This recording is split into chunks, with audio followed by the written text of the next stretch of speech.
Hello friends, this is SP Singh and welcome to Smarter Everyday. प्यारे दोस्तों, सबसे पहले तो आप ये बताएं कि आज का पेपर कैसा हुआ। जो आपका सेकंड पेपर था, पेपर जो फर्स्ट था वो तो बहुत बढ़िया हुआ। जो आज का पेपर था आपका 10 जुलाई को, ये कैसा रहा पहले आप ये बताएं, फिर हम आगे शुरू करते हैं। देखिए, ये है आपका पाठचर्या विकास की प्रक्रिया, यानी कि यह आपका तीसरा पेपर है। ठीक है, प्रोसेस ऑफ कैरिकुलम डेवलपमेंट, ये वन लीनियर क्लास रहेगी। एक एक लाइन में हम पॉइंट्स को डिस्कस करते हुए चलेंगे और बहुत अहम क्लास ये होने वाली है। जो भी विद्यार्थी इसको देख लेता है और वो डेफिनेटली बहुत अच्छा कर जाएगा। मैंने कल भी कहा था कि कोई भी विद्यार्थी ऐसा हो जिसने अभी तक कुछ ना पढ़ा हो, तो हमारी ये गारंटी है कि वो हमारी सिर्फ 3 वीडियो देख ले। एक तो जो इजी नोट्स है उसका जो हमने फुल क्वेश्चन बैंक रिवाइज कराया है, ठीक है, 2 घंटे की क्लास 2.5 घंटे की है, एक वीडियो वो देख ले। एक ये वन लीनियर वाली क्लास देख ले, ठीक है, जिसने कुछ ना पढ़ा हो। और एक वीडियो जो सुबह 7-8 बजे हमारी आती है 500 MCQs वाली, वो देख ले। ये 3 ही वीडियो आपको बहुत बेहतरीन मार्क्स दिलाएंगी, यानी कि गारंटी हमारी ये रहती है कि यहाँ से पूरा पेपर आपको मिलने वाला है। आइए चैप्टर फर्स्ट को शुरू करते हैं। चैप्टर फर्स्ट से हम लोग पढ़ते हैं। चलिए, शिक्षा जीवन पर्यंत चलने वाली प्रक्रिया है जिसके द्वारा व्यक्ति के व्यवहार में निरंतर परिवर्तन और परिमार्जन होता है। वर्तमान शिक्षा व्यवस्था का जो प्रकार है, इसमें शिक्षक, शिक्षार्थी और पाठचर्या, ये तीनों मिलकर के शिक्षा व्यवस्था का निर्माण करते हैं। शिक्षा क्रियाओं का आधार पाठ्यवस्तु या विषय वस्तु होती है। शिक्षा क्रियाओं का आधार किसे कहा गया है? शिक्षा क्रियाओं का आधार पाठ्यवस्तु या विषय वस्तु होती है। विषय वस्तु के सामान्य प्रारूप को पाठचर्या कहते हैं। विषय वस्तु के सामान्य प्रारूप को क्या नाम दिया गया? पाठचर्या। शिक्षा की प्रक्रिया की धुरी क्या है? पाठचर्या। पाठचर्या क्या है? शिक्षा का आधार है। पाठचर्या के द्वारा होती है शिक्षा के उद्देश्यों की पूर्ति।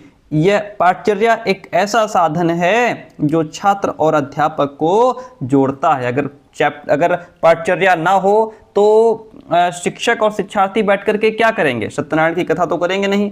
वो पाठचर्या ही है, वो सिलेबस ही है, वो आपका किताब ही है जो टीचर और स्टूडेंट को जोड़ने का काम करता है। पाठचर्या में किसी भी कक्षा के निहित विषयों के साथ साथ स्कूल के समस्त कार्यक्रम आ जाते हैं।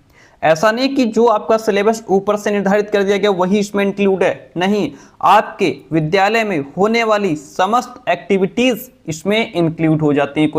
कोई जैसे प्रतियोगिता हो गई, कोई खेल हो गया, ठीक है, और बहुत सारी चीजें हो गई, तो वो सब इसमें इंक्लूड हो जाता है। और पाठचर्या के मामले में कनिंघम की शब्द जो है कि विश्व प्रसिद्ध एक परिभाषा है। पाठचर्या अध्यापक रूपी कलाकार यानी कि आर्टिस्ट के हाथ में वो साधन यानी कि टूल है जिसके माध्यम से वो अपने पदार्थ रूपी शिष्य मटेरियल को अपने कला गृह रूपी स्टूडियो में अपने आदर्श उद्देश्य के अनुसार विकसित अथवा रूप प्रदान करता है, ऐसा कनिंघम कहते हैं। पाठचर्या शब्द 2 शब्दों से मिलकर के बना है, पाठ और चर्या। पाठ्य का अर्थ है पढ़ने योग्य या फिर पढ़ाने योग्य। चर्या का अर्थ होता है नियम पूर्वक अनुसरण करना। जैसे दिनचर्या, दिनचर्या का मतलब दिन का नियम पूर्वक अनुसरण करो, ठीक है। पाठचर्या मतलब जो पढ़ने योग्य चीजें हैं उनका नियम पूर्वक अनुसरण करो। पाठचर्या को अंग्रेजी भाषा में कैरिकुलम कहते हैं, जिसकी उत्पत्ति लैटिन भाषा के क्यूरिसियर या फिर क्यूरेरे यानी कि कुर्रेर से हुई है, जिसका शाब्दिक अर्थ है दौड़ का मैदान। ये वो पाठ्यक्रम ही है जिस पर दौड़ करके हम अपनी मंजिल तक पहुंचते हैं। आपकी मंजिल है गवर्नमेंट टीचर बनना। अब ये गवर्नमेंट टीचर जो है यहाँ तक आपको पहुँचना है, उसके बीच में जो मैदान है वो पार करना है आपको सिलेबस का। किसका? सिलेबस का। आपको बीएड का सिलेबस पार करना है, आपको टेट सीटेट का सिलेबस पार करना है, तभी आप यहाँ पहुँच पाएंगे। पाठ्यक्रम को केवल विभिन्न विषयों के पुस्तकीय ज्ञान तक ही सीमित माना जाता है। पाठचर्या से तात्पर्य उसके विस्तृत रूप से है। देखिए, दोनों में अंतर है लेकिन लोग इसको एक ही मान लेते हैं। सिलेबस और कैरिकुलम, इसको हमने डिटेल में समझाया है। एक लाइन में कहूँ तो आपका बीएड का 2 साल का जो कैरिकुलम है वो पहले ही तैयार कर लिया जाता है। सिलेबस हर सेमेस्टर में बदलता रहता है। करिकुलम से तात्पर्य उसके विस्तृत रूप से है। इसके अंतर्गत विद्यालय में होने वाली समस्त गतिविधियां, जैसे कि आपका टीचिंग हो गई, इंटर्नशिप जो है, और आपके जो है कि जो प्रैक्टिकल होता है, वाइवा होता है, ठीक है, वो सब इसमें इंक्लूड हो जाता है। आपकी माइक्रो टीचिंग वगैरह सब इसमें आता है। पॉल हिरस्ट के अकॉर्डिंग कहा गया है, पाठचर्या ऐसी गतिविधियों का समायोजन है जिनके द्वारा छात्र जहां तक संभव हो निश्चित परिणामों और उद्देश्यों को प्राप्त करते हैं। मुनरो के अकॉर्डिंग पाठचर्या सारे अनुभवों को अपने में सम्मिलित करता है, जिसका प्रयोग विद्यालय के द्वारा बालक को शिक्षित करने के उद्देश्य से होता है। पाठचर्या सदैव पूर्ण नियोजित होती है। क्या होती है? ये पाठचर्या जो है वो पूरी तरीके से पहले से प्लान कर ली जाती है। पाठचर्या के 4 मुख्य आधार होते हैं। सामाजिक शक्तियाँ, स्वीकृत सिद्धांतों द्वारा प्राप्त मानव विकास का ज्ञान, अधिगम का स्वरूप, चौथा है ज्ञान और संज्ञान का स्वरूप। मूल पाठ्यक्रम या कोर प्रधान पाठ्यक्रम उस पाठ्यक्रम को कहते हैं जिसमें कुछ विषय तो अनिवार्य होते हैं और बाकी विषय ऐच्छिक होते हैं। कोर प्रधान पाठ्यक्रम अमेरिका की देन है। कोर प्रधान पाठ्यक्रम मनोवैज्ञानिक एवं बाल केंद्रित होता है।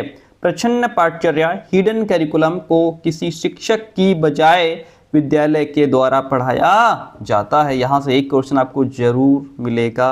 एक क्वेश्चन क्या, पूरा पेपर ही इसी से मिलेगा। प्रच्छन्न पाठचर्या की अवधारणा को सबसे पहले सन 1968 में के फिलिप जैक्सन ने अपनी पुस्तक लाइफ इन क्लासरूम में प्रयोग किया था। ध्यान रखिएगा, लाइफ इन क्लासरूम पुस्तक किसकी है? के फिलिप जैक्सन की है। ठीक है, प्रच्छन्न पाठचर्या का कॉन्सेप्ट किसने दिया? के फिलिप जैक्सन ने दिया 1968 में। पाठचर्या के तत्वों का समन्वय पाठचर्या की सफलता की गारंटी देता है। पाठचर्या के 4 मुख्य घटक हैं जो पाठचर्या का निर्धारण करते हैं: उद्देश्य, विषय वस्तु, अधिगमकर्ता का अनुभव और मूल्यांकन प्रणाली। सामाजिक भिन्नता को ध्यान में रखकर पाठचर्या का स्वरूप विकसित किया जाता है। पाठचर्या का स्वरूप कैसे डेवलप होता है? सामाजिक भिन्नता को ध्यान में रख करके, क्योंकि हमारा भारत आपको पता है सामाजिक तौर पर जो है कि भाषा के तौर पर, संस्कृति के तौर पर बहुत भिन्नताएं हैं। उसके हिसाब से अलग अलग राज्य में अलग अलग तरीके का सिलेबस चलाया जाता है। पाठचर्या मूल रूप से एक नियोजित शैक्षिक कार्यक्रम है। जब हम शैक्षिक उद्देश्यों की बात करते हैं तो हमें समझ लेना चाहिए कि वे उद्देश्य निश्चित ध्येय यानी कि मंजिल के द्वारा निर्धारित किए जाते हैं। ये ध्येय 3 स्तरों पर निर्मित किए जाते हैं: परम ध्येय, मध्यस्थ ध्येय और समीपस्थ ध्येय। शिक्षा के परम ध्येय का संबंध 12 वर्ष की विद्यालयी शिक्षा के परिणाम से है। परम ध्येय किसी निश्चित समयावधि में चलने वाली शिक्षा के परिणामों का सूचक होता है। मध्यस्थ ध्येय जो है ये शिक्षा की किसी अवस्था या किसी विषय वस्तु जैसे भाषा, विज्ञान आदि से संबंधित होते हैं। इन्हें चरम ध्येय के सहायक अथवा साधक के रूप में समझा जाना चाहिए। समीपस्थ ध्येय की बात करें तो इसको विशिष्ट उद्देश्य भी कहते हैं। वे कक्षा कक्ष के व्यवहारों से संबंधित होते हैं। किसी पाठ या इकाई को पढ़ाने तथा समझ लेने के बाद विद्यार्थी क्या कर सकेगा, उसकी संप्राप्ति क्या होगी, समीपस्थ ध्येय इसी का स्पष्टीकरण करता है। तो प्यारे दोस्तों, इन तीनों में आप ध्यान रखेंगे, ठीक है, विद्यार्थी क्या कर सकेगा, संप्राप्ति क्या होगी, ये कौन सा ध्येय स्पष्टीकरण करता है? समीपस्थ ध्येय जो है वो इसी का क्लैरिफिकेशन देता है। ठीक है, और आगे बढ़ेंगे। इन्हें अनुदेशात्मक उद्देश्य, व्यावहारिक उद्देश्य या अधिगम की निष्पत्ति भी कह सकते हैं। किसी भी प्रकार के शैक्षिक कार्यक्रम को सफल और प्रभावशाली बनाने के लिए सिद्धांतों के आधार पर उद्देश्यों का निर्धारण किया जाता है, जिससे कि पाठचर्या एवं योजना का निर्धारण किया जा सके। पाठ्यक्रम का निर्माण उद्देश्यों पर आधारित होता है। पाठचर्या का निर्माण उद्देश्यों पर आधारित होता है। जो सिलेबस, जो पाठचर्या आप तैयार कर रहे हैं, उसके पीछे क्या उद्देश्य हैं, किन उद्देश्यों को लेकर के आप पाठचर्या तैयार कर रहे हैं, उस पर पाठचर्या डिपेंड करती है। ठीक है। जैसे भाई अगर जो सिलेबस मान लीजिए अगर साइंस का बच्चा है तो साइंस के हिसाब से सिलेबस तैयार किया जाता है, आर्ट का बच्चा है उसके हिसाब से तैयार किया जा रहा है, समाज क्या चाहता है इन फ्यूचर उसके हिसाब से सिलेबस तैयार किया जाता है। उसके पीछे उद्देश्य होते हैं, उद्देश्यों की प्राप्ति करना ही पाठ्यचर्या निर्माण की सफलता को निर्धारित करता है। आपका बीएड का जो सिलेबस है वो आपको शिक्षक बनाने के उद्देश्य से तैयार किया गया है कि आप इसको पढ़ करके अच्छे शिक्षक बन पाएं। पाठ्यक्रम के तीनों क्षेत्रों को मिलाकर सामसिक मॉडल प्रस्तावित करने वाले आर.एच. दबे हैं। सामसिक मॉडल प्रस्तावित करने वाले कौन हैं? आर.एच. दबे हैं। राष्ट्रीय पाठ्यचर्या संरचना 2005 में छात्र में अध्ययन के प्रति रुचि का विकास किया जाना प्रमुख उद्देश्य है।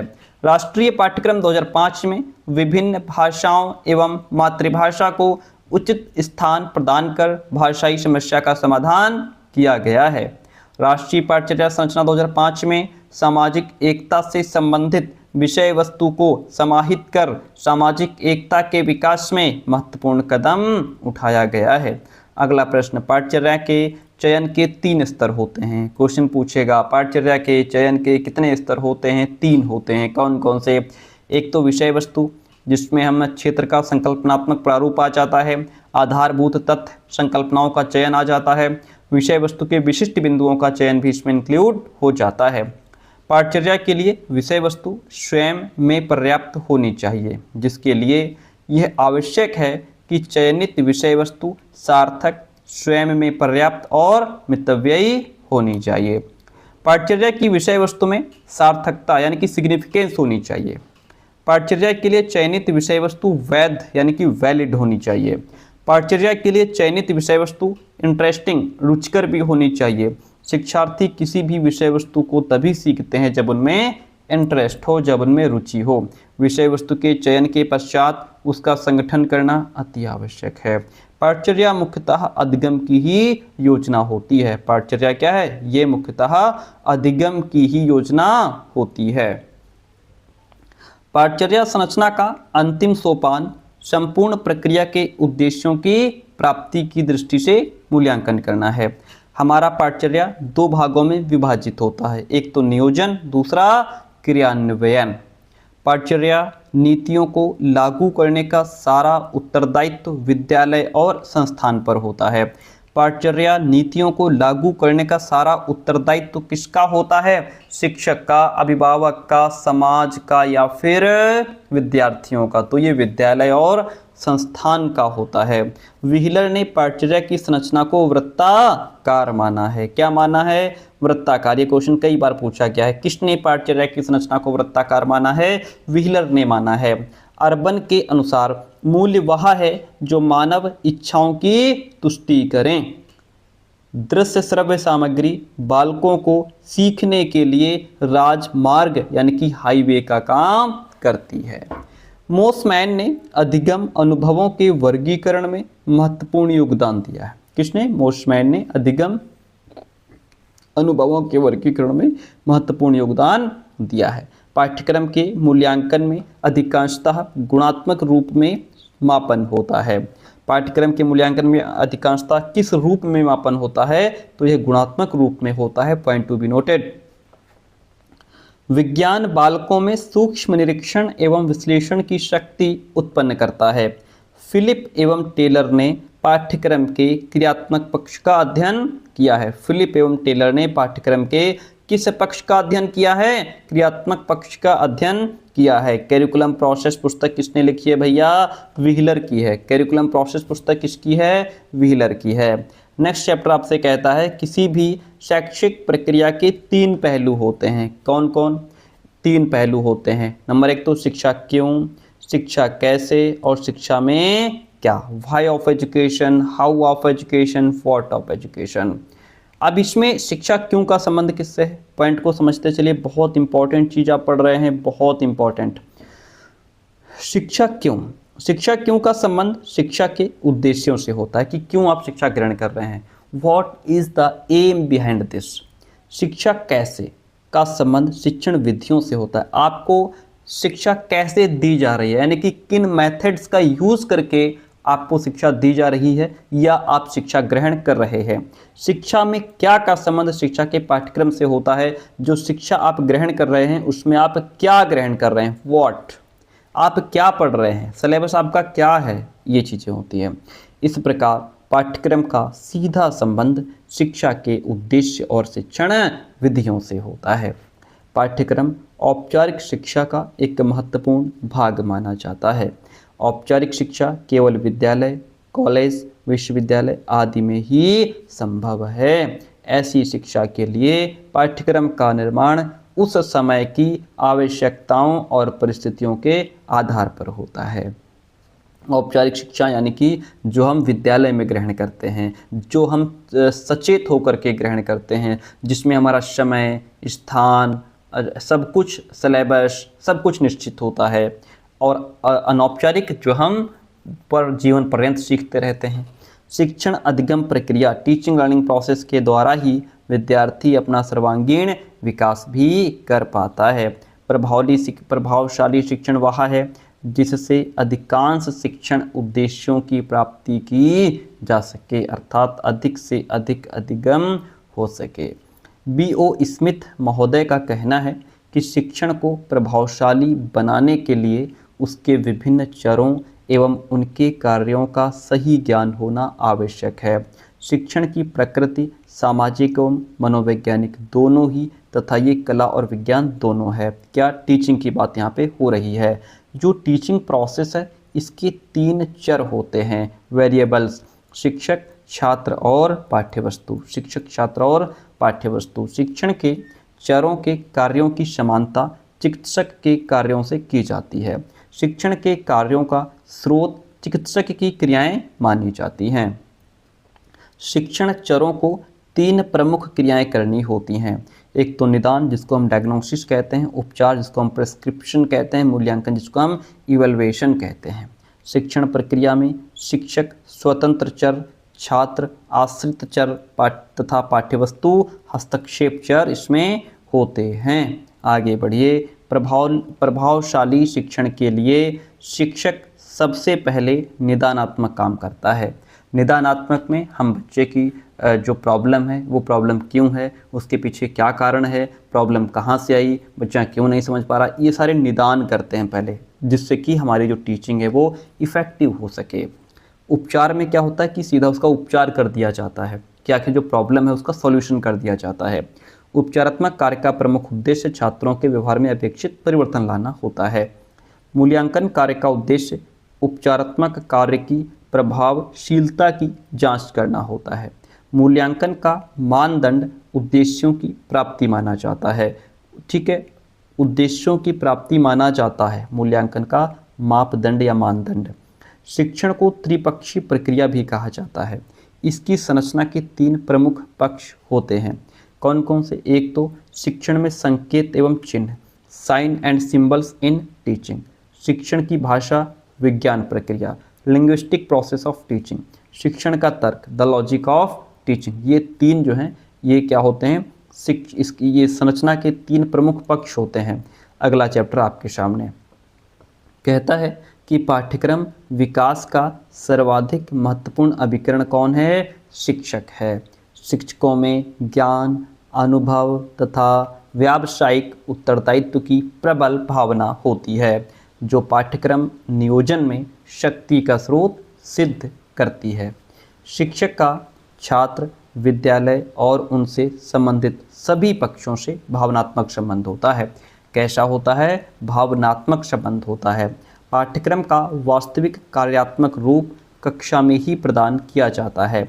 पाठ्यक्रम का वास्तविक कार्यात्मक रूप कहाँ प्रदान किया जाता है, कक्षा में ही प्रदान किया जाता है। शेलर एवं अलेक्जेंडर ने 2 प्रकार के पाठ्यक्रम बताए हैं। एक तो नियोजित पाठ्यक्रम जिसको प्लान्ड करिकुलम कहते हैं, दूसरा क्रियान्वित पाठ्यक्रम जिसको एग्जीक्यूटेड करिकुलम कहते हैं। क्रियान्वित पाठ्यक्रम को वास्तविक पाठ्यक्रम भी कहा जाता है। क्रियान्वित पाठ्यक्रम का दूसरा नाम वास्तविक पाठ्यक्रम है। लीज, फ्रेजर एवं जॉनसन की पुस्तक का नाम the teacher in curriculum making है। क्या नाम है, the teacher in curriculum making. मूल्यांकन के तरीके तथा तकनीकें पाठचर्या के लक्ष्य तथा उद्देश्यों के अनुरूप होती हैं। अगला पॉइंट है कि पाठ्यक्रम के संबंध में जॉन डीवी लिखते हैं कि मेरे एवं मेरे सहकर्मियों के समक्ष नवयुवकों की शिक्षा के संबंध में कोई पूर्व निर्धारित सिद्धांत नहीं थे। सभी निर्णय सामूहिक रूप से लिए जाते थे। विद्यालय मात्र कुछ विचारों, जिन्हें प्रश्न अथवा समस्याएं कहना अधिक उपयुक्त होगा, उनको लेकर के प्रारंभ किया गया था। ठीक है, ये जो पॉइंट्स हैं वो जॉन डीवी का है। अगला पॉइंट, एडवर्ड ए क्रैग कहते हैं, एडवर्ड ए क्रैग शिक्षकों के संभागित्व यानी कि पार्टिसिपेशन को पाठ्यक्रम विकास की प्रक्रिया का एक अनिवार्य अंग मानते हैं। कौन? एडवर्ड ए क्रैग। एडवर्ड ए क्रैग कहते हैं कि पाठ्यक्रम आयोजन में टीचर्स को पार्टिसिपेट बनाना, उन पर कोई एहसान करना नहीं है। भाई जो भी पाठ्यक्रम का आप आयोजन कर रहे हैं उसमें आप टीचर्स को भी इंक्लूड कर रहे हैं, तो ये कोई बड़ी बात नहीं है। ठीक है, एक सेकेंड प्लीज। अगला पॉइंट है हैमलेट नाटक डेनमार्क के राजकुमार के बिना ही खेला जा रहा है, ऐसा सर रोनाल्ड गोल्ड कहते हैं। वर्तमान समय पाठचर्या विकास कार्य में शिक्षकों की समुचित भागीदारी के प्रयास विश्व के अधिकांश देशों में किए जा रहे हैं, किंतु ब्रिटेन जो है वो इस काम में सबसे आगे है। अगला पॉइंट आपके सामने है, पाठ्यक्रम नियोजन कार्य में शिक्षकों का सर्वाधिक महत्वपूर्ण स्थान होता है। जो भी पाठ्यक्रम का नियोजन, जो प्लानिंग की जाती है, कौन सा पाठ्यक्रम तैयार करना है, क्या चलाना है, इसमें टीचर्स का बहुत इंपॉर्टेंट रोल होता है। श्री जोश लीन ओवन ने तृतीय अंतर्राष्ट्रीय पाठ्यक्रम आयोजन में इस पॉइंट को बड़े ही महत्वपूर्णता से उठाया था। पॉइंट कहता है कि किसी समाज के लिए शिक्षा के पाठचर्या का निर्धारण करने में दार्शनिक विचारधारा, कौन सी विचारधारा? दार्शनिक विचारधारा सामाजिक मूल्यों, विश्वासों एवं परंपराओं, राजनीतिक विचारधारा, मनोवैज्ञानिक एवं वैज्ञानिक प्रवृत्तियों आदि की महत्वपूर्ण भूमिका होती है। पाठचर्या का विकास समाज के उद्देश्यों के अनुसार किया जाना चाहिए। समाजशास्त्र के प्रभाव से उत्पन्न सिद्धांत के अनुसार पाठचर्या में मानव समाज के समस्त उपयोगी अनुभवों एवं क्रियाओं को स्थान दिया जाना चाहिए। पॉइंट कहता है कि मनोविज्ञान आधारित पाठचर्या विकास में मनोविज्ञान आधारित यानी कि ऐसी पाठचर्या जो साइकोलॉजी पर बेस्ड हो, उसके डेवलपमेंट में सबसे अधिक बल बालकों की रुचि, रुझान और योग्यता पर होता है कि बालक का इंटरेस्ट किस में है, रुझान किस तरफ है, उसकी योग्यता कितनी है। पाठचर्या विकास का सर्वप्रमुख सिद्धांत यह है कि पाठचर्या में उन्हीं विषयों, क्रियाओं और वस्तुओं को इंक्लूड किया जाए जिनका किसी न किसी रूप में बालक के वर्तमान जीवन से संबंध हो और वे ही उनके भावी जीवन के लिए उपयोगी भी हों। इतनी बात होती है क्लियर। पाठचर्या शैक्षिक उद्देश्यों की प्राप्ति का साधन है, इसलिए पाठचर्या में उन्हीं विषयों एवं क्रियाओं का समावेश करना चाहिए जो शिक्षा के उद्देश्यों के अनुकूल हों। पाठचर्या में उन्हीं विषयों को स्थान दिया जाना चाहिए जो बालकों के भावी जीवन में काम आ सकें। मनोविज्ञान बाल केंद्रित शिक्षा पर सबसे अधिक बल देता है। जो मनोविज्ञान है वह बाल केंद्रित शिक्षा पर सबसे अधिक बल देता है, अतः इसके अनुसार पाठचर्या भी बाल केंद्रित होनी चाहिए। पाठचर्या में ऐसे अवसर प्रदान किए जाने चाहिए जिससे उनकी रचनात्मक एवं सृजनात्मक शक्तियों का अधिक से अधिक उपयोग किया जा सके। पाठचर्या विकास में इस बात पर बल दिया जाना चाहिए कि ज्ञान संबंधी क्रियाओं से भी बालकों को खेल की क्रियाओं के समान ही आनंद प्राप्त हो सके। यानी कि जो ज्ञान से रिलेटेड जो एक्टिविटीज़ हैं उनको इस तरीके से कराओ कि बालक को लगे हम खेल खेल रहे हैं और उनका अधिगम भी हो जाए।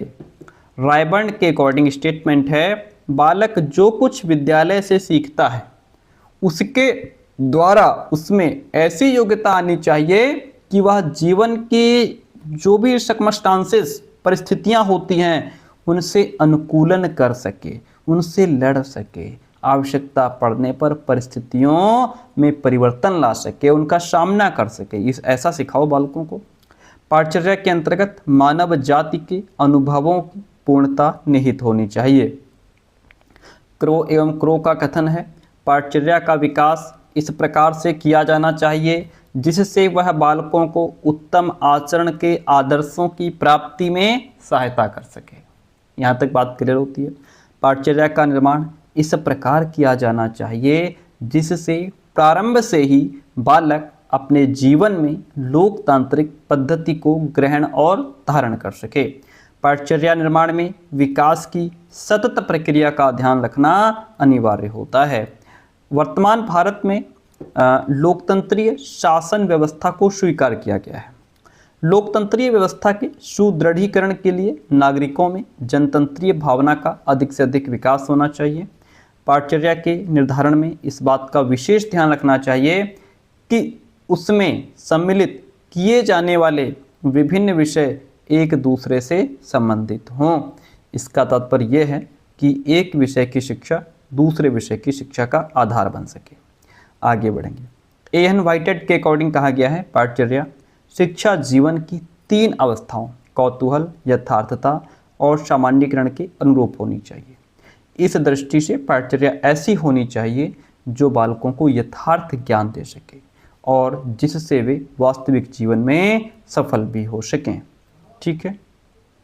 नेक्स्ट चैप्टर नंबर 6 छात्र अधिगमकर्ता केंद्रित पाठचर्या क्या होती है। देखिए, अधिगमकर्ता केंद्रित पाठचर्या का अभिप्राय उस पाठचर्या से है जिसका संगठन बालक की प्रवृत्ति, रुचि, रुझान, आवश्यकता आदि को ध्यान में रख करके किया जाता है। इस पाठचर्या में विषयों की अपेक्षा बालकों को मुख्य स्थान दिया जाता है। नेक्स्ट है इस पाठचर्या को हम मनोवैज्ञानिक पाठचर्या भी कह सकते हैं क्योंकि यह बालक की मनोवैज्ञानिक विशेषताओं पर आधारित होता है। यह पाठचर्या क्रियात्मक यानी कि फंक्शनल होती है। यह शिक्षार्थियों को साभिप्रायुक्त यानी कि पर्पजफुल अनुभव प्रदान करती है। यह पाठचर्या प्रयोजनवादी विचारधारा यानी कि फिलॉसफी ऑफ एक्सपेरिमेंटलिज्म पर आधारित होती है। आगे बढ़ेंगे। विषय केंद्रित पाठचर्या की बात करेंगे। इस प्रकार की पाठचर्या के निर्माण में किसी विषय को केंद्र बिंदु माना जाता है। विषय आधारित पाठचर्या में बालक की रुचि, योग्यताओं, क्षमताओं और आवश्यकताओं को कोई महत्व नहीं दिया जाता।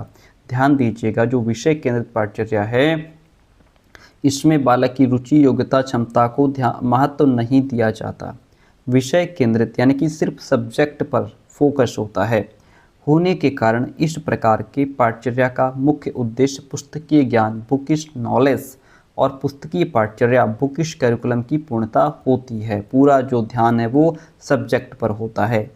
पाठ्यपुस्तक में अंकित विषय वस्तु के आधार पर ही अध्यापक और विद्यार्थी को ज्ञान प्रदान एवं ग्रहण करना पड़ता है। इस पाठचर्या में पुस्तकों पर अधिक बल दिए जाने के कारण इसे पुस्तक केंद्रित पाठचर्या भी कहा जाता है। आगे बढ़ेंगे। क्रिया केंद्रित पाठचर्या क्या होती है। क्रिया केंद्रित पाठचर्या क्रिया या कार्य को आधार बनाता है। क्रिया या कार्य को आधार बनाता है। इसके अंतर्गत कक्षा कार्य के लिए अंतर वस्तु का चयन शिक्षार्थियों की अभिरुचियों, आवश्यकताओं, समस्याओं तथा अनुभवों के आधार पर किया जाता है। यह पाठचर्या परंपरागत विषय आधारित पाठचर्या की प्रतिक्रिया के परिणाम स्वरूप प्रकाश में आई है। आगे बढ़ेंगे। ऐतिहासिक दृष्टिकोण से इसका सूत्रपात प्रसिद्ध शिक्षाशास्त्री पेस्टोलॉजी और रूसो ने किया था, किंतु इसके वास्तविक जो प्रणेता हैं वो प्रसिद्ध अमेरिकी शिक्षाविद जॉन डीवी थे। इस पाठचर्या में अधिगम अनुभवों की विभिन्न इकाइयों का एकीकरण सुविधाजनक ढंग से किया जा सकता है। समुदाय केंद्रित पाठचर्या की बात करें तो किसी भी समुदाय की प्रकृति को 2 तरह से समझा जा सकता है। एक तो समुदाय की परंपरा, प्रियता तथा गतिशीलता हो गया। दूसरा समुदाय की मुक्त अवस्था तथा नियंत्रित अवस्था हो गई। अक्सर जो समुदाय जितना अधिक प्राचीन होता है वो उतना ही परंपरावादी भी होता है। ऐसे समुदाय में पाठचर्या में परंपराओं को बहुत इम्पोर्टेंस दिया जाता है या बहुत महत्वपूर्ण स्थान दिया जाता है। समुदाय की प्रकृति का दूसरा पक्ष उसकी शासन व्यवस्था पर आधारित होता है। लोकतांत्रिक व्यवस्था में समुदाय को बहुत अधिक सीमा तक स्वतंत्र हो रहती है, जो है कि समुदाय जो है बहुत अधिक सीमा तक उसको स्वतंत्र रखा जाता है। जहाँ तक समुदाय की समस्याओं और आवश्यकताओं के ज्ञान का प्रश्न है तो उन्हें दो वर्गों में बांटा जा सकता है।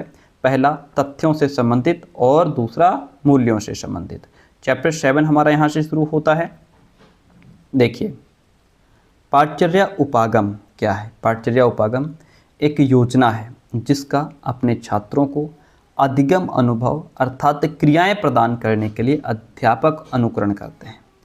पाठचर्या का पैटर्न अर्थात डिज़ाइन पाठचर्या संचालन के फलस्वरूप प्राप्त होने वाली उपलब्धियों की प्रकृति को निर्धारित करता है। संगठित ज्ञान को ही विषय का अनुशासन कहते हैं। संगठित ज्ञान को ही विषय का क्या कहते हैं? अनुशासन कहते हैं। व्यापक स्तर ब्रॉड लेवल पाठचर्या निर्माता किसी भी विषय का व्यापक क्षेत्र लेकर निर्माण करते हैं, जैसे गणित है, प्राकृतिक विज्ञान है, व्यवहार का विज्ञान हो गया। मध्यम स्तर पर पाठचर्या संगठनकर्ता जो होते हैं वो पाठचर्या को विषय की इकाई में संगठित कर लेते हैं, जैसे प्रकाशिकी, आम्ल क्षार, लवण, मस्तिष्क, ऐसे उसको यूनिट्स में डिवाइड कर लेते हैं। जब नैरो लेवल आता है तो इकाई की उप इकाई बनाकर के पाठ का संगठन किया जाता है। पहले यूनिट फिर उसकी जो है उप इकाई बना ली जाती है। विषय आधारित उपागम विषय का संगठन तर्क पर आधारित होता है। ये दो प्रकार का होता है, विषय वस्तु केंद्रित और संरचना केंद्रित। और विस्तृत उपागम पारंपरिक विषय उपागम का परिवर्तित रूप है, जहाँ परंपरागत पाठचर्या में शिक्षा के प्रति परंपरागत दृष्टिकोण को ध्यान में रखा जाता है। विस्तृत क्षेत्र उपागम सही अर्थों में पूर्णतः विषय आधारित उपागम है। इसमें ज्ञान के विभिन्न क्षेत्रों को सहसंबद्ध और समकालिक करने के प्रयास किए जाते हैं। सामाजिक समस्या उपागम सोशल प्रॉब्लम अप्रोच के समर्थक मानते हैं कि व्यक्ति के अधिगम अनुभव इस संस्कृति और वातावरण के क्रियाकलापों पर आधारित होने चाहिए जिनमें वो रहता है। नेक्स्ट पॉइंट, सामाजिक समस्या उपागम के माध्यम से पर्यावरण, प्रजातिवाद, जनसंख्या, संचार और तकनीकी जैसे विषयों पर पाठचर्या विकसित की जा सकती है। आगे बढ़ेंगे, अध्येता केंद्रित उपागम आ जाता है, लर्नर सेंटर्ड अप्रोच। पाठचर्या विकास के इस उपागम में विद्यालय अनुभवों द्वारा छात्रों को ऐसी विधियां सिखाने का प्रयास किया जाता है जिन्हें एक प्रभावी नागरिक समस्या समाधान और अपनी रुचि और ज़रूरतों को पूरा करने के लिए उपयोग में लाता है। इस प्रकार की जो पाठचर्या योजना है वो छात्रों के वर्तमान जीवन की ज़रूरतों पर आधारित होगी। यह उपागम छात्रों को विषय की अपेक्षा वर्तमान का सामना करने के लिए तैयार करता है। इस प्रकार की पाठचर्या उपागम की संस्तुति जॉन डीवी के लेबोरेटरी स्कूल से हुई है। जेम्स एम ली के अकॉर्डिंग छात्र केंद्रित पाठचर्या वो है जो पूर्णतः और समग्र रूप से सीखने वाले में निहित है। फिर आता है हमारा व्यवहारवादी उपागम। पाठचर्या के इस उपागम का आधार व्यवहारिक मनोविज्ञान है। इसमें शैक्षिक उद्देश्यों पर अधिक बल देते हुए पाठचर्या के प्रारूप को विकसित किया जाता है। छात्रों के अपेक्षित व्यवहार परिवर्तन के रूप में उद्देश्यों की प्राप्ति की जाती है। व्यवहार परिवर्तन का ज्ञान मूल्यांकन से होता है, अतः इसे मूल्यांकन प्रतिमान भी कहा जाता है। किसको? व्यवहारवादी उपागम को क्या कहते हैं? मूल्यांकन प्रतिमान भी कहा जाता है। इस प्रतिमान के अंतर्गत निम्नलिखित सोपानों का अनुसरण किया जाता है, जैसे शिक्षण उद्देश्यों का प्रतिमान हो गया, उद्देश्यों की प्राप्ति के लिए सीखने के अनुभवों का सृजन हो गया, बालकों में होने वाले व्यवहार परिवर्तनों का मूल्यांकन हो गया। बीएस ब्लूम ने शिक्षा में सुधार के लिए शिक्षण एवं परीक्षण की क्रियाओं को उद्देश्य केंद्रित बनाने पर बल इसमें दिया गया है। इन्वायरमेंटलिस्ट अप्रोच, जिसको हम पर्यावरण पर आधारित उपागम कहते हैं। प्रत्येक व्यक्ति भौतिक, प्राकृतिक, सामाजिक, सांस्कृतिक वातावरण में रहता है। डेफिनेटली प्रकृति में वो वनस्पति, पानी, हवा आदि के बीच में रहता है। ऐसी पाठचर्या जिसमें उसके वातावरण से संबंधित उपागम के पाठ्यवस्तु निर्माण, वातावरण से संबंधित विभिन्न इकाइयों का चयन करते हैं। ऐसी पाठचर्या में, कैसी पाठचर्या में? जो पर्यावरण पर आधारित होती है। वातावरण आधारित उपागम मनोवैज्ञानिक, सामाजिक और शैक्षिक महत्ता तो है ही, साथ ही इसमें क्रिया आधारित उपागम भी इंक्लूड है, शामिल है। दक्षता आधारित उपागम की अगर बात करें तो ये उपागम अधिगम की न्यूनतम दक्षता यानी कि minimum level of learning competency तथा नैपुण्य अधिगम पर आधारित है। प्रणाली विश्लेषण उपागम की अगर बात करें, प्रणाली विश्लेषण उपागम का जन्म द्वितीय विश्व युद्ध के पश्चात प्रबंध तकनीक के रूप में हुआ है। प्रणाली एक गत्यात्मक प्रक्रिया है जिनमें परस्पर अंतराश्रित एवं अंतर संबंधित तत्व होते हैं जो एक साथ मिलकर कार्य या उद्देश्य की प्राप्ति को पूरा करने में सहयोग देते हैं। प्रणाली उपागम के 4 तत्व माने जाते हैं। एक तो आगत यानी कि अदा, प्रक्रिया, प्रदा, पर्यावरणीय, संदर्भ, ये 4 तत्व इसमें माने जाते हैं। अगला प्रश्न है समन्वित उपागम यानी कि इंटीग्रेटेड अप्रोच क्या है, जिसको हम एकीकृत कहते हैं। एकीकृत पाठचर्या से हमारा तात्पर्य उस पाठचर्या से है जिसमें उसके विभिन्न विषय एक दूसरे से इस प्रकार संबंधित होते हैं, एक दूसरे से इस प्रकार जुड़े होते हैं कि उनके बीच कोई अवरोध नहीं होता, बल्कि उनमें एकता होती है। इस प्रकार पाठचर्या के विभिन्न विषयों के ज्ञान को विभिन्न खंडों में प्रस्तुत न करके सब विषय मिलकर ज्ञान को एक इकाई के रूप में प्रस्तुत करते हैं। आगे बढ़ेंगे। हेंडरसन के अकॉर्डिंग एकीकृत पाठचर्या वो पाठचर्या है जिसमें विषयों के बीच कोई अवरोध, रुकावट अथवा दीवार नहीं होती। मानववादी उपागम किसी विषय क्षेत्र में सीखी गई संरचना, विषय वस्तु, संकल्पनाओं और सिद्धांतों के व्यवहार या उपागम से संबंधित है। कौन? मानववादी उपागम। चैप्टर 8 की बात करें तो पाठचर्या विकास यानी कि करिकुलम डेवलपमेंट का अर्थ निरंतर चलने वाली प्रक्रिया से है जो कभी समाप्त नहीं होती है। पाठचर्या का सीधा संबंध शिक्षा के उद्देश्यों से होता है। पाठचर्या का सीधा संबंध किससे होता है? शिक्षा के उद्देश्यों से। पाठचर्या निर्माण आवश्यक रूप से एक अंतहीन प्रक्रिया है जिसके अंतर्गत समुदाय में घटित होने वाले परिवर्तनों की दृष्टि से शिक्षा में गुणात्मक विकास की सतत खोज की जाती है। यहाँ तक पॉइंट होते हैं क्लियर। आवश्यकताओं का विश्लेषण की अगर बात करें, पाठचर्या विकास में लक्ष्य समूह की आवश्यकताओं का विश्लेषण निम्न 3 दृष्टिकोणों से किया जाता है। एक तो राष्ट्र की दृष्टि से, समुदाय की दृष्टि से और अधिगमकर्ता की दृष्टि से। आगे बढ़ेंगे। नेक्स्ट पॉइंट, आधुनिक शिक्षा व्यवहार परक उद्देश्यों पर केंद्रित है। आधुनिक शिक्षा किस पर केंद्रित है? व्यवहार परक उद्देश्यों पर।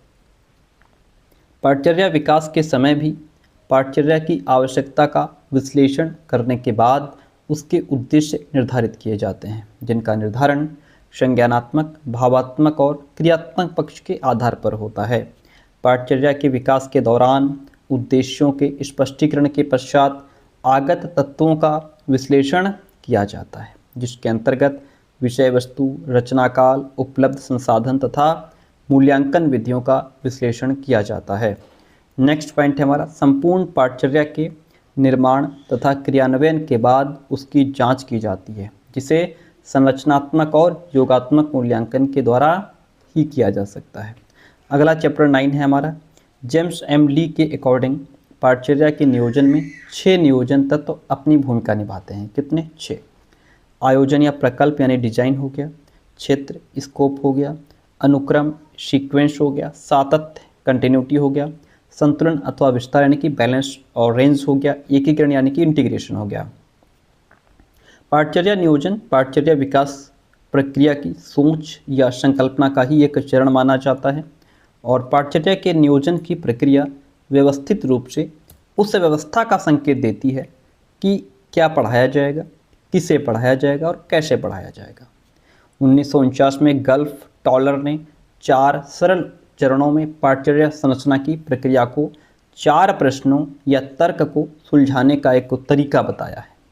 बीन एवं अन्य ने पाठचर्या नियोजन के 7 स्तर बताए हैं। ठीक है, बीन और अन्य ने पाठचर्या के कितने? 7 स्तर बताए हैं। माध्यमिक स्तर तक कार्य शिक्षा के अंतर्गत छात्रों को कार्य करने के लिए अवसर प्रदान करने संबंधी प्रावधान इसमें विद्यमान है। वैकल्पिक योजना के अंतर्गत माध्यमिक स्तर पर पूर्व व्यावसायिक शिक्षा का भी प्रावधान है। उच्चतर माध्यमिक स्तर पर अकादमिक धारा में व्यापक या सामान्य व्यावसायिक पाठ्यक्रम तथा व्यावसायिक धारा में व्यावसायिक पाठ्यक्रम इसमें इंक्लूड हो जाता है। उच्चतर माध्यमिक स्तर पर व्यावसायिक शिक्षा का उद्देश्य विविधता युक्त पाठ्यक्रम में कुशलता देना है। अगला प्रश्न है, मानव जाति का अस्तित्व और निरंतर विकास प्राकृतिक संसाधनों और परिवेश के विवेकपूर्ण तथा नियोजित विकास एवं प्रयोग पर निर्भर करता है। यहाँ तक बात क्लियर होती है।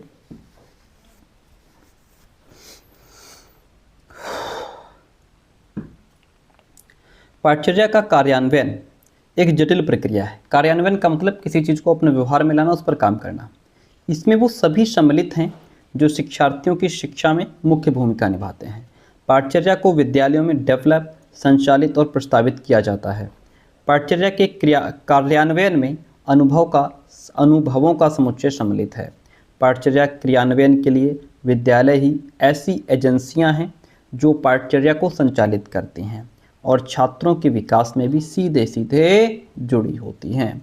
अगला प्रश्न, पाठ्यक्रम विकास का सबसे अधिक महत्वपूर्ण अभिकरण शिक्षक है। शिक्षक का छात्र, विद्यालय तथा उनसे संबंधित सभी पक्षों से भावनात्मक संबंध होता है।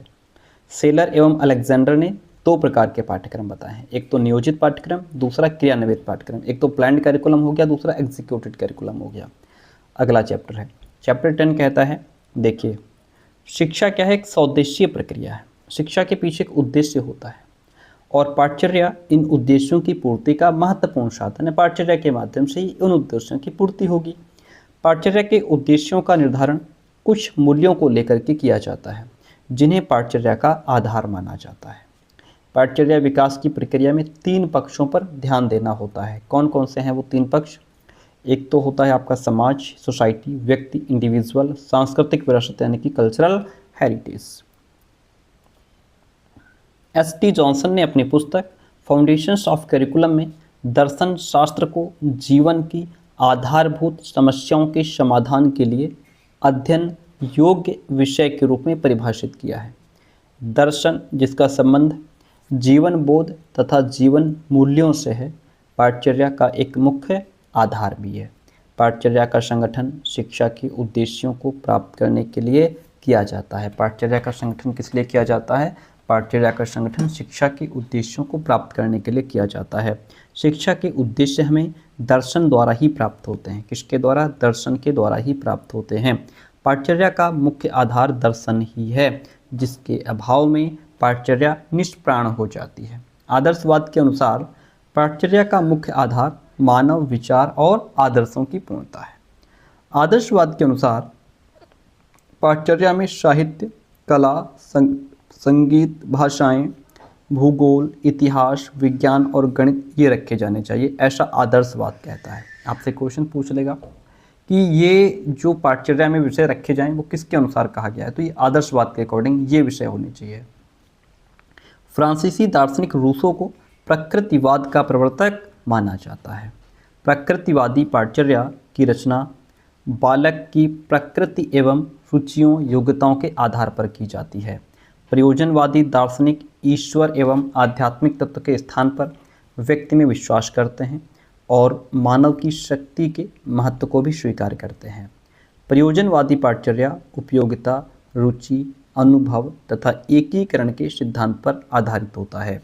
यथार्थवादी शिक्षा का प्रमुख उद्देश्य सुखी एवं वास्तविक जीवन की तैयारी हेतु ज्ञानेंद्रियों का विकास एवं प्रशिक्षण करना है। यथार्थवादी पाठचर्या उपयोगिता तथा आवश्यकता के सिद्धांत पर आधारित होता है। अस्तित्ववाद पाठचर्या का चयन छात्र स्वयं अपनी आवश्यकता, योग्यता एवं जीवन की परिस्थितियों के अनुकूल करता है। अस्तित्ववाद विचारधारा के अंतर्गत वैज्ञानिक विषयों की अपेक्षा मानवीय अध्ययनों पर विशेष बल दिया गया है। अस्तित्ववाद को एक दर्शन के रूप में स्थापित करने का प्रमुख श्रेय ज्यापाल सार्त्र को जाता है। अस्तित्ववाद में ईश्वरवादी तथा अनीश्वरवादी दोनों तरह की विचारधाराएं विद्यमान हैं। किसमें? अस्तित्ववाद में। अस्तित्ववाद कहता है हमें विद्यार्थी के अस्तित्व के बारे में सोचना चाहिए, हमें विद्यार्थी के अस्तित्व के बारे में सोचना चाहिए, न कि उनके सार तत्व के बारे में। अस्तित्ववाद व्यक्तिवाद का प्रबल समर्थक है, यह व्यक्तित्व की बात करता है। अगला नेक्स्ट चैप्टर नंबर 11 कहता है भारतीय मनीषियों ने मानव मूल्यों की विवेचना मानव को ज्ञान एवं विवेक युक्त प्राणी मानते हुए की है। मानवोचित जीवन लक्ष्यों को भारतीय मनीषियों ने मूल्य की संज्ञा दी है। किसकी संज्ञा? मूल्य की। तथा भारतीय जीवन मूल्यों के लिए पुरुषार्थ what are desired by man शब्द का प्रयोग किया है। इनके द्वारा प्रतिपादित 4 पुरुषार्थों के रूप में 4 भारतीय मूल्य हैं। कौन? अर्थ, काम, धर्म और मोक्ष। अर्बन के अनुसार मूल्य वो है जो मानव इच्छाओं की तुष्टि करे। आगे बढ़ेंगे, अगला पॉइंट आपके सामने है। बहुत ही बेहतरीन क्लास, बहुत ही इंपॉर्टेंट क्लास, उसके बावजूद भी आप लोग लाइक और कमेंट नहीं करते हैं। कोई बात नहीं है, पढ़ लें आप और आप पास हो जाएं अच्छे से, पूरा पेपर आपको हेल्प करे। कमेंट लाइक का क्या है, करेंगे तो ठीक है, नहीं करेंगे तो ठीक है। मुश्किल से 150 बच्चे लाइक और कमेंट करते हैं और दसों हज़ार बच्चे वीडियो देखते हैं। कोई बात नहीं, जो लाइक कमेंट करे वो भी अच्छा, जो ना करे वो भी अच्छा। आदर्शवादी दार्शनिकों के अनुसार मूल्य शाश्वत एवं निरपेक्ष एब्सोल्यूट होते हैं और देश, काल आदि के कारण इनके स्वरूप में परिवर्तन नहीं होता है। इन्होंने मूल्यों को ट्रुथ, गुडनेस और ब्यूटी यानी कि सत्यम, शिवम, सुंदरम की संज्ञा प्रदान की है। ये तीनों मूल्य व्यक्ति की 3 आध्यात्मिक गतिविधियों ज्ञानात्मक, क्रियात्मक और भावात्मक से संबंधित होते हैं। मूल्यों के संबंध में भारतीय एवं पाश्चात्य दृष्टिकोण में जो मूल अंतर है वह सुख की अवधारणा के कारण ही है। आधुनिक मनोवैज्ञानिक दृष्टिकोण के अनुसार लक्ष्य की प्राप्ति ही मूल्य है। पार्सन्स के अकॉर्डिंग, टी पार्सन्स के अकॉर्डिंग मूल्य किसी भी समाज व्यवस्था के विभिन्न उपक्रमों में से किसी एक के चयन का मानदंड है। ऐसा किसके अकॉर्डिंग कहा गया है? ऐसा टी पार्सन्स कहते हैं। ठीक है। काने के अनुसार मूल्य वे आदर्श, विश्वास एवं मानक होते हैं जिन्हें समाज या समाज का अधिसंख्य भाग ग्रह किए होता है। 26 जनवरी सन 1950 को भारतवर्ष में नया संविधान लागू हुआ। ये संविधान विधानसभा में चुने हुए प्रतिनिधियों के द्वारा निर्माण इसका किया गया था। संविधान की प्रस्तावना, यहाँ से संविधान से रिलेटेड भी आपसे कुछ प्रश्न पूछ लेगा तो वो भी पढ़िए क्योंकि आपके सिलेबस में, चैप्टर में है। संविधान की प्रस्तावना। संविधान में सन 1976 में 42वें संशोधन के अंतर्गत धर्मनिरपेक्ष शब्द को जोड़ दिया गया। भारत में संविधान में यह शब्द पहले से विद्यमान पंथ निरपेक्षता की भावना को और प्रबल बनाने के लिए जोड़ा गया था। आर्टिकल 14 को पढ़िए।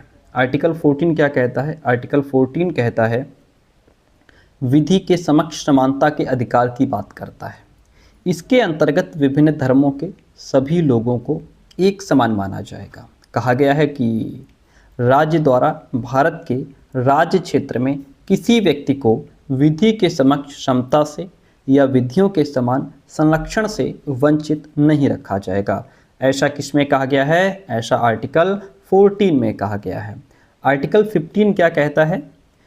धर्म, मूल वंश, जाति, लिंग या जन्म स्थान के आधार पर कोई विभेद नहीं किया जाएगा।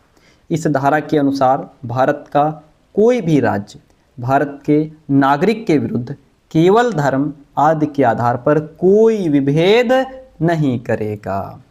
फिर है आर्टिकल 15(2) और 3।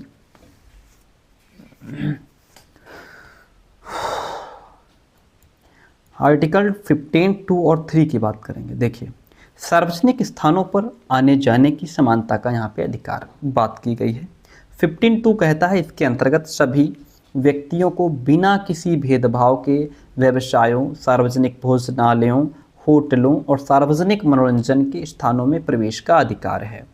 15(3) के अंतर्गत पूर्णतया या आंशिक राज्य निधि से पोषित या साधारण जनता के प्रयोग के लिए कुओं, तालाबों, स्नानघरों, सड़कों और सार्वजनिक स्थानों के प्रयोग का अधिकार सर्वसामान्य जनता को दिया गया है। धारा 16 कहता है लोक सेवाओं में अवसरों की समानता इसमें दी जाती है। इसमें सभी लोग बिना किसी भेदभाव के अपनी योग्यता के आधार पर सरकारी नौकरी प्राप्त कर सकेंगे। अगला प्रश्न कहते हैं, देखिए पॉइंट कहता है अस्पृश्यता का अंत। इसमें अस्पृश्यता के अंत की बात की गई है। क्या बात की गई है भाई? इसमें अस्पृश्यता यानी कि छुआछूत को निषिद्ध माना गया है। 25 धारा 25 में धार्मिक स्वतंत्रता का अधिकार है। इसके अंतर्गत प्रत्येक व्यक्ति को धर्म की स्वतंत्रता है, वो किसी भी धर्म में विश्वास रख सकता है। धारा 26 धार्मिक संस्थाएं स्थापित करने का आपको पूरा अधिकार है। इसके अंतर्गत धार्मिक संस्थाओं की स्थापना करना, उनका प्रबंध करना, अपने धर्म से संबंधित कार्यों को करना, धार्मिक कार्यों के लिए चल तथा अचल संपत्ति प्राप्त करने के अधिकार आदि दिए गए हैं धारा 26 में। धारा 27 है, इसके अंतर्गत भारत के किसी भी राज्य द्वारा किसी भी नागरिक को किसी भी प्रकार का टैक्स देने के लिए बाध्य नहीं किया जा सकता है। अगला पॉइंट आपके सामने है, चैप्टर नंबर हमारा 12 है। क्या कहता है? क्रिया या गतिविधि से तात्पर्य एक ऐसी प्रक्रिया से है। क्रिया या गतिविधि क्या होती है? एक्टिविटी। ये एक ऐसा प्रोसेस है जो वास्तविक एवं सहगामी अनुभवों के माध्यम से सीखने को प्रोत्साहित करती है। क्या करती है? सीखने को प्रोत्साहित करती है। गतिविधि किसी कार्य को करने या आनंद प्राप्ति के लिए विशिष्ट पद्धतियों से पूर्णता प्राप्त करने की एक संगठनात्मक इकाई है। ठीक है। इस धारा पर मानव की सबसे पहले गतिविधि जन्म के समय उसका रोना माना जाता है। देखिए, इस धरती पर मानव की जो सबसे पहली गतिविधि है वो क्या है? वो जन्म के समय उसका रोना, वो पहली एक्टिविटी आकर के पृथ्वी पर करता है। महात्मा गांधी के अनुसार शिक्षा स्वयं में जीवन द्वारा दी गई शिक्षा है।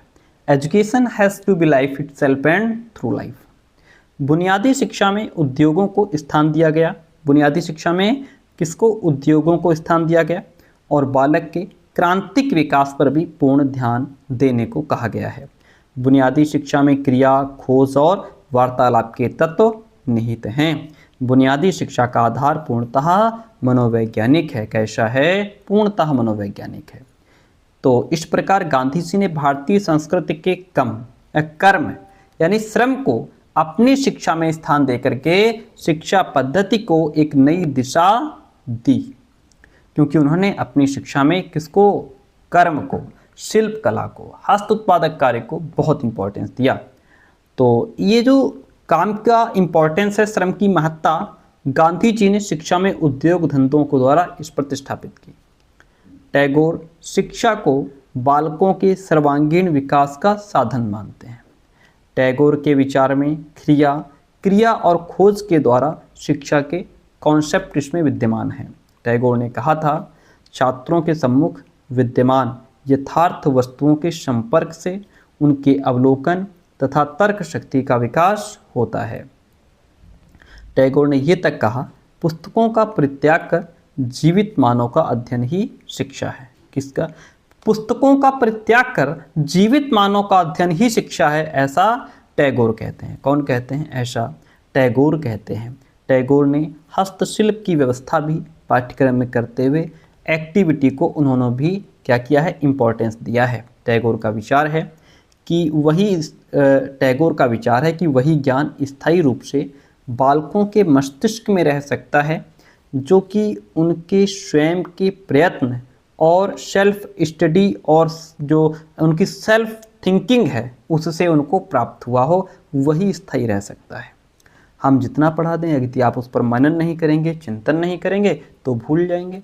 रूसो ने बच्चे के व्यक्तित्व के सहज विकास के लिए बाल केंद्रित और गतिविधि आधारित शिक्षा की भूमिका पर जोर देते हुए उसके स्वरूप और प्रणालियों में क्रांतिकारी परिवर्तन के सुझाव दिए हैं। किसने दिए हैं? ऐसे रूसो ने दिए हैं।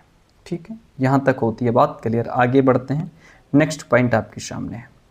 अपनी एमिल नामक कृति में, यानी कि अपनी एमिल नामक रचना में रूसो ने बालक के स्वाभाविक आवेगों और वृत्तियों का दमन न करते हुए गतिविधि आधारित खोज परक बाल केंद्रित शिक्षा का आग्रह किया है। और स्टेटमेंट है, जॉन डीवी के अकॉर्डिंग कहा गया है, शिक्षा अनुभव और विकास का एक साधन है जिसमें आदान प्रदान तथा सहयोग की क्रिया इसमें इंक्लूड होती है।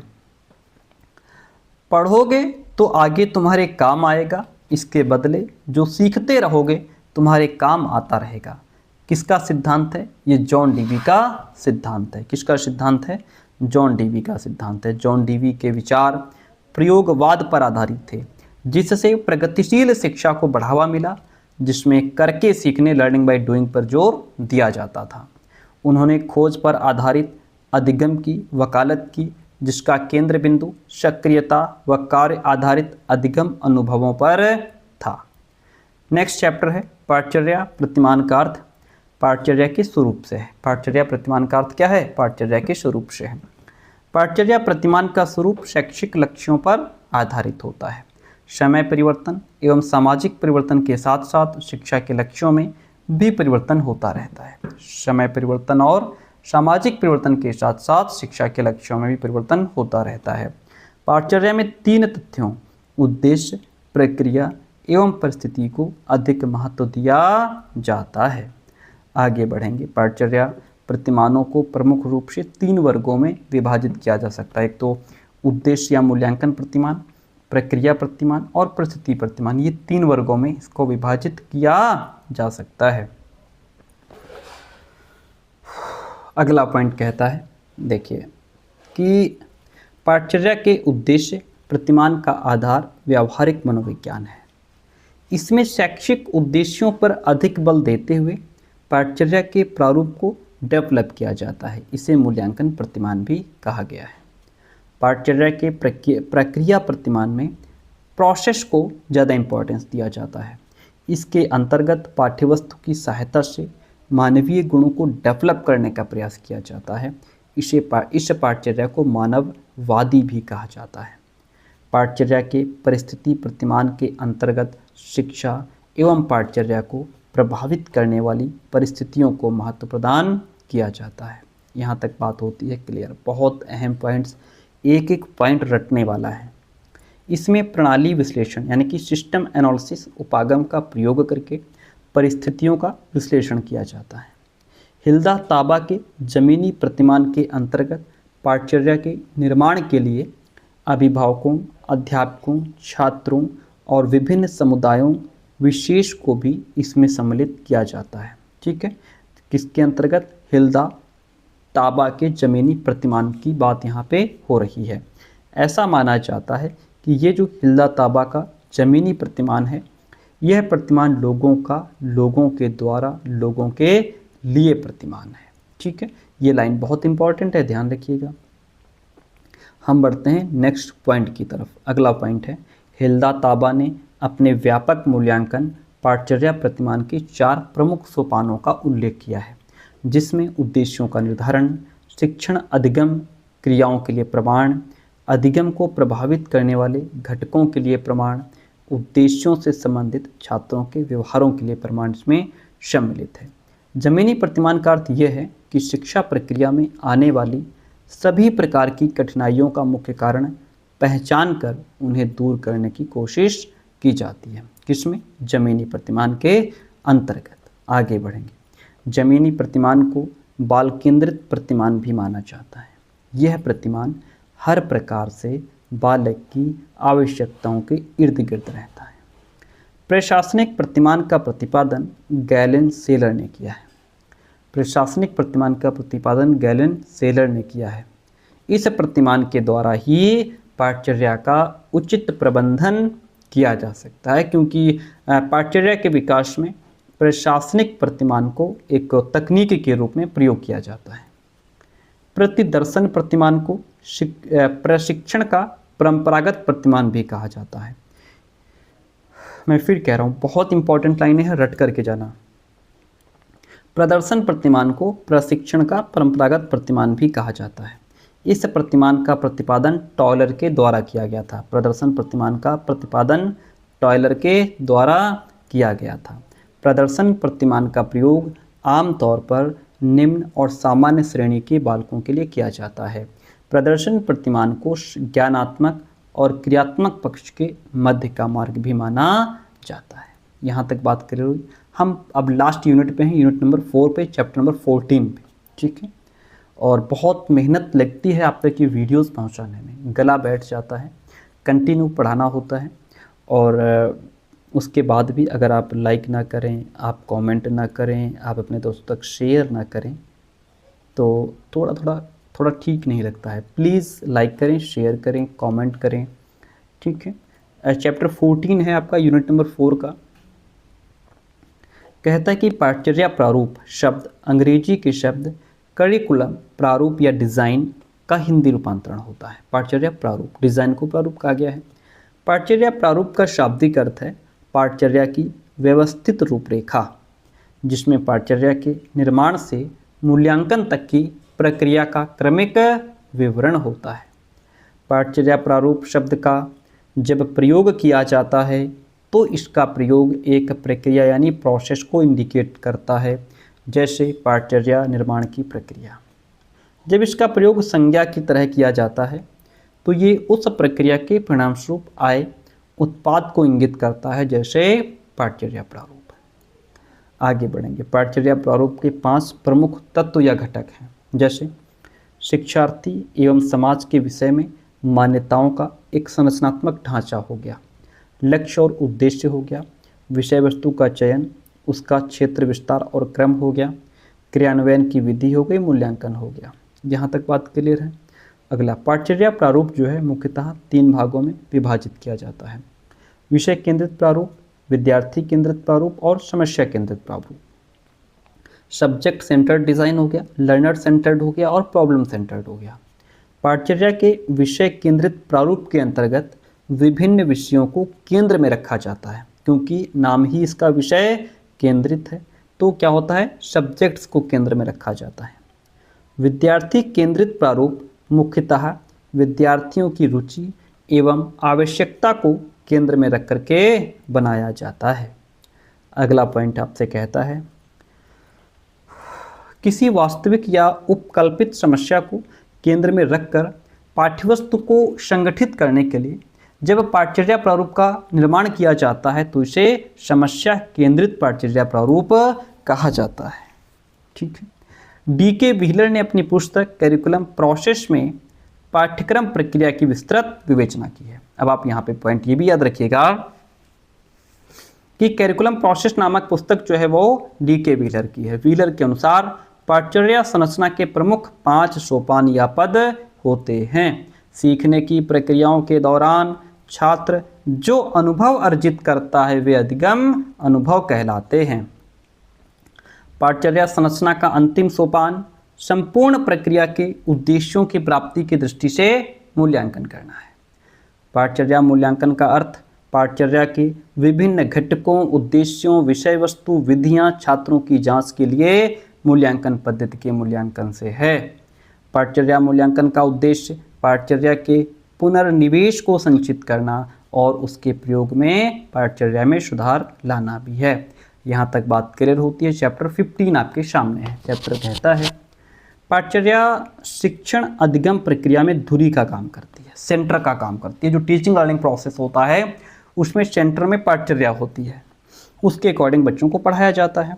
पाठ्यक्रम पाठचर्या ही शिक्षक और अधिगमकर्ता के बीच कड़ी, यानी कि टीचर और लर्नर के बीच। पाठचर्या के अभाव में टीचर और लर्नर दोनों अपने अपने लक्ष्य को प्राप्त करने में सफल नहीं हो सकते। वर्तमान शैक्षिक प्रक्रिया में हमें 2 प्रकार की पाठचर्या देखने को मिलती है। कौन कौन सी 2 प्रकार की? एक तो केंद्रित पाठचर्या होती है, दूसरी विकेंद्रित पाठचर्या होती है। अब इसमें दोनों को समझिए। केंद्रित पाठचर्या क्या होती है भाई?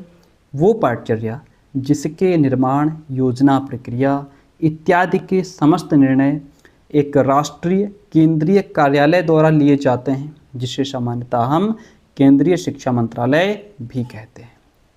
नागिल के अकॉर्डिंग केंद्रीकृत पाठचर्या प्रणाली के निर्धारण में केंद्रीय सरकार प्रमुख भूमिका निभाती है। केंद्रीकृत पाठचर्या में देश के सभी छात्रों के लिए एक समान पाठ्यक्रम की व्यवस्था रहती है। आपसे क्वेश्चन पूछेगा किस पाठचर्या में देश के सभी छात्रों के लिए एक समान पाठ्यक्रम की व्यवस्था रहती है, तो वो केंद्रीकृत पाठचर्या होती है। केंद्रीकृत पाठ्यक्रम के अनुसार माध्यमिक और तृतीयक संस्थानों में प्रवेश की आवश्यकताएं हर जगह समान है। इस पाठ्यक्रम में पाठ्यपुस्तक की एक रूपता देखने को मिलती है। केंद्रीकृत पाठ्यक्रम के अकॉर्डिंग मुद्रित पाठ्यक्रम पुस्तकें शिक्षा मंत्रालय द्वारा लागू होने से पहले क्या होता है, उनको जांचा जाता है, उनकी जांच की जाती है। नेक्स्ट पॉइंट कहता है विकेंद्रीकृत पाठचर्या केंद्रीकृत पाठचर्या के बिल्कुल अपोजिट है। इसमें पाठचर्या का निर्माण, योजना तथा क्रियान्वयन राज्य सरकारों और स्थानीय निकायों के हाथ में होता है। वर्तमान समय में विश्व के अधिकांश देशों में विकेंद्रीकृत पाठचर्या को अपनाया जा रहा है। अधिकांश देशों में किस प्रकार की पाठचर्या को अपनाया जाता है? विकेंद्रीकृत, जिसकी प्रमुख वजह यह है कि यह पाठचर्या संस्कृति, मूल्यों, आदर्शों को उनकी स्थानीय आवश्यकताओं के आधार पर स्थान देती है। विकेंद्रीकृत पाठचर्या में छात्र वही अध्ययन करते हैं जो उनके और समाज के लिए सार्थक हो, जिसमें वे रहते हैं। विकेंद्रीकृत पाठ्यक्रम को लागू करना सरल होता है। किस प्रकार के पाठ्यक्रम को लागू करना सरल होता है? केंद्रीकृत, विकेंद्रीकृत, ये दोनों, इनमें से कोई नहीं, तो इसमें विकेंद्रीकृत पाठ्यक्रम को। ठीक है। भारत में शिक्षा वर्तमान समय में समवर्ती सूची का विषय है, जिसका तात्पर्य यह है कि शिक्षा की व्यवस्था करना केंद्र और सरकारों का उत्तरदायित्व है। ठीक है, आगे बढ़ेंगे। चैप्टर 16 आपके सामने। वर्तमान युग सूचना विस्फोट का युग है। सूचना एवं संचार तकनीकी के अंतर्गत हार्डवेयर और सॉफ्टवेयर तथा कंकरिंग तीनों प्रकार की तकनीक इसमें शामिल है। कंप्यूटर, बहुमाध्यम, मल्टीमीडिया, इंटरनेट, ब्रॉडबैंड, मोबाइल और डिजिटल संचार प्रविधियों के बढ़ते अभिसार के फलस्वरूप सूचना और संचार तकनीकी की शिक्षा के क्षेत्र में प्राथमिकता बढ़ती जा रही है। आज पूरा संसार एक ही गांव की तरह सबकी पहुंच में है, यानी कि आपस में जुड़ चुका है। वीडियो कॉन्फ्रेंसिंग के माध्यम से राजधानी या जिला मुख्यालय पर बैठे शिक्षा प्रशासकों के द्वारा नियंत्रण रखा जा रहा है। शिक्षा विभाग ने शैक्षिक सूचना प्रबंध प्रणाली, जिसको इंग्लिश संक्षेप में EIMS कहते हैं, और जिला स्तर पर जिला शैक्षिक सूचना प्रणाली, जिसको डाइस कहते हैं, DEIS जैसे सॉफ्टवेयर का निर्माण किया गया है, जो शिक्षा के प्रशासन में सम्यक नियंत्रण रखता है। कक्षा शिक्षण में प्रयुक्त होने वाली शिक्षण अधिगम सामग्री यानी कि TLM, टीचिंग लर्निंग मटेरियल में परंपरागत सामग्री के स्थान पर अब इलेक्ट्रॉनिक्स TLM प्रयोग हो रहे हैं, जिससे छात्रों की अधिगम क्षमता बढ़ी हुई है। टेली कॉन्फ्रेंसिंग का प्रयोग ऑडियो, वीडियो, कंप्यूटर प्रदत्त सामग्री के लिए किया जाता है। ICT बच्चों को अपनी रचनात्मक कल्पना की खोज के लिए नए अवसरों के साथ विभिन्न मल्टीमीडिया माध्यमों के द्वारा अपने स्वयं के अनुभव प्रस्तुत करने के अवसर प्रदान करती है। शिक्षा शब्दकोश के अनुसार लिबरल एजुकेशन का अर्थ है नॉन वोकेशनल एजुकेशन, अर्थात उदार शिक्षा, अव्यावसायिक शिक्षा या फिर सामान्य शिक्षा। ये एक ही पॉइंट है, यहाँ पे जो पॉइंट है ये गलत है। ठीक है, ये पूरा एक ही है, नॉन वोकेशनल एजुकेशन, उदार शिक्षा, अव्यावसायिक शिक्षा या सामान्य शिक्षा। अगला पॉइंट आपके सामने है, ग्रीस में शिक्षा का अधिकार सिर्फ स्वतंत्र व्यक्तियों को था। ग्रीस में क्या था? शिक्षा का अधिकार सिर्फ स्वतंत्र व्यक्तियों को था। ग्रीक समाज में गुलाम व्यवस्था थी। गुलामों के विपरीत स्वतंत्र व्यक्तियों को दी जाने वाली शिक्षा उदार शिक्षा के नाम से पुकारी जाती थी। इसमें तर्क, व्याकरण, गणित, संगीत और खगोल विद्या पढ़ाई जाती थी। उस काल में ये सामान्य शिक्षा कहलाती थी। उदार शिक्षा ही संस्कृति का संरक्षण, विकास और हस्तांतरण कर सकती है। कौन सी शिक्षा? उदार शिक्षा। यदि समाज की संस्कृति भौतिक है तो वहाँ की शिक्षा व्यवस्था में भौतिक उद्देश्यों की प्राप्ति, लौकिक विषयों की पाठ्यक्रम में प्रधानता और लौकिक संबंधों पर आधारित गुरु शिष्य परंपरा भी होती है। शिक्षा के द्वारा संस्कृति के हस्तांतरण में भी सहायता मिलती है और इसी के द्वारा एक पीढ़ी से दूसरी पीढ़ी को संस्कृति का हस्तांतरण भी होता चला जाता है। अगला चैप्टर 17 नंबर कहता है पाठचर्या विकास के लिए 3 आधार स्तंभ बताए गए हैं। कौन कौन से? एक तो प्रासंगिकता, समानता और उत्कृष्टता। पाठचर्या में स्वदेशी ज्ञान का समेकन हो ताकि छात्र जो स्वदेश ज्ञान में निहित विराट शक्तियों, उसकी गहराई और प्रासंगिकता से अपरिचित हैं, वे इसे जान सकें। आगे बढ़ेंगे। भूमंडलीकरण तीव्र प्रगति से होने वाले महत्वपूर्ण प्रौद्योगिकी परिवर्तनों का एक परिणाम है और एक प्रकार का भू राजनीतिक विकास भी है। सूचना और संचार प्रौद्योगिकी का संक्षेप में कहा जा सकता है कि वह दूरसंचार, दूरदर्शन और कंप्यूटरों का एक ही बिंदु पर मिलन होता है। सूचना और संचार प्रौद्योगिकी का प्रभाव केवल शिक्षण शैली पर ही नहीं पड़ेगा, बल्कि सीखने की शैली भी, यानी कि लर्निंग की स्टाइल भी इसमें चेंज होगी। अगला पॉइंट आपके सामने।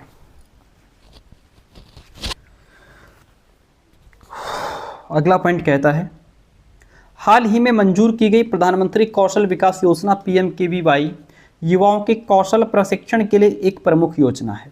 इसके तहत 24 लाख युवाओं को ट्रेनिंग के दायरे में लाया जाएगा। कौशल प्रशिक्षण नेशनल स्किल क्वालिफिकेशन फ्रेमवर्क और उद्योग, जिसको हम NSQF भी कहते हैं, और उद्योग के द्वारा तय मानदंडों पर आधारित होगा। कार्यक्रम के तहत आकलन संस्थाओं के द्वारा मूल्यांकन और प्रमाण पत्र के आधार पर प्रशिक्षणों को नकद पारितोषिक दिया जाएगा, जो औसतन 8,000 रुपये प्रति प्रशिक्षु होगा। प्रधानमंत्री कौशल विकास योजना का क्रियान्वयन NSDS के प्रशिक्षण साझेदारों द्वारा किया जाएगा। NCF 2005 में यह भी प्रस्ताव किया गया कि जिन विद्यालयों में व्यावसायिक पाठ्यक्रम पढ़ाया जाता है, उनके पास स्वयं अपने प्रशिक्षण और उत्पादन केंद्र होने चाहिए। अर्थशास्त्र में नया प्रश्न पत्र अर्थशास्त्र में पर्यावरणीय अध्ययन के नाम से शामिल किया गया है। जवाहरलाल नेहरू विश्वविद्यालय नई दिल्ली में पर्यावरणीय जैव विज्ञान नामक एक नया विषय भी आरंभ किया गया है। आगे बढ़ेंगे। नेक्स्ट पॉइंट कहता है कि शांति शिक्षा की शुरुआत प्रारंभ में वेल्स के अंतर्राष्ट्रीय कॉलेज से हुई, जहां इसके अध्ययन को आवश्यक मानते हुए इसके पाठ्यक्रम के 3 रूप उपकल्पित किए गए: शांति के विषय में शिक्षा, शांति के लिए शिक्षा, सकारात्मक शिक्षा। व्यावसायिक पाठ्यक्रम के उपागम हैं इसमें भाषा, सामान्य आधार पाठ्यक्रम, स्वास्थ्य और व्यावसायिक विषय चयन। आगे बढ़ेंगे। सार्वभौमिक शिक्षा का संप्रत्यय वसुधैव कुटुंबकम से लिया गया था। हॉलक्विस्ट के पूछ लेगा आपसे कि सार्वभौमिक शिक्षा का जो कॉन्सेप्ट है वो कहाँ से आया, तो ये वसुधैव कुटुंबकम से लिया गया था। हॉलक्विस्ट के अकॉर्डिंग शिक्षण अभिप्रायों के लिए व्यवस्थित प्रजातीय चिंतन का एक अभिलेख है। अगला चैप्टर आपका है चैप्टर नंबर 18 कहता है कि मूल्य शिक्षा का अर्थ है मूल्यों की शिक्षा तथा मूल्य समाहित या मूल्यपरक शिक्षा।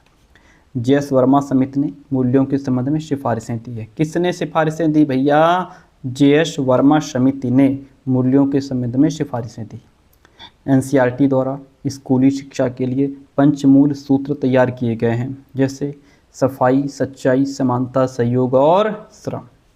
मूल्यपरक शिक्षा में स्कूल उपागम, एकीकृत उपागम तथा बहुआयामी उपागम पर अधिक बल दिया जाता है।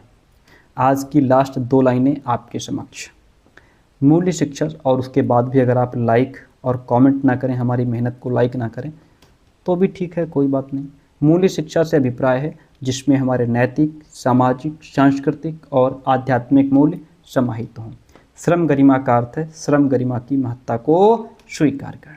इंस्टाग्राम का लिंक कुछ विद्यार्थी पूछते हैं, तो उसमें इंस्टाग्राम का जो लिंक है वो नीचे जो डिस्क्रिप्शन बॉक्स होता है उसमें है। तो प्यारे दोस्तों, ये रही आज की हमारी क्लास जो हमने अब तक शेयर की 1 लीनियर, और मॉर्निंग में 7 या 8 बजे आपको 500 MCQs की वीडियो मिलेगी, वह भी आप देख करके जाएं, ठीक है। और हाँ, ये आज की क्लास कैसी रही आप कमेंट करके ज़रूर बताएंगे, और यदि हमारी मेहनत आपको अच्छी लगी तो प्लीज़ लाइक कीजिए। Thank you so much. मिलते हैं बहुत जल्दी नेक्स्ट क्लास में। Best of luck.